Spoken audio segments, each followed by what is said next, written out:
बिस्मिल्लाहिर्रहमानिर्रहीम। रसूलुल्लाह सल्लल्लाहु अलैहि वआलैहि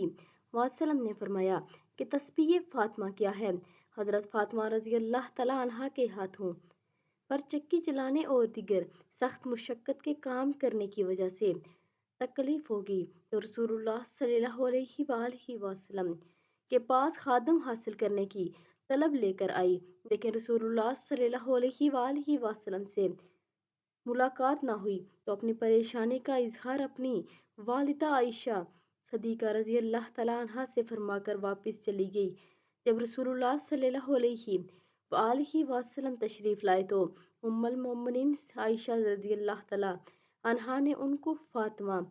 रज़ी अल्लाह तआला अन्हा का पैगाम दिया तो रसूलुल्लाह सल्लल्लाहु अलैहि वसल्लम फातिमा रज़ी अल्लाह तआला अन्हा के घर तशरीफ़ ले गए और सैयदा फातिमा रज़ी अल्लाह तआला अन्हा और सैयदाना अली रज़ी अल्लाह तआला अन्हो से फरमाया, क्या मैं तुम दोनों को इससे ज़्यादा खैर वाली चीज़ ना सिखा दूँ? और वो ये है कि जब तुम दोनों अपने बिस्तरों पर जाओ तो 34 मरतबा अल्लाह अकबर कहा करो और 33 मरतबा सुबहान अल्लाह और 33 मरतबा अल्हम्दुलिल्लाह, और तुम दोनों के लिए खादम से ज़्यादा और इसमें ज़्यादा खैर वाला है। तो आप सभी इस पर अमल करें, यानी जितनी भी थकावट हो तो तस्बीह फातिमा पढ़ें।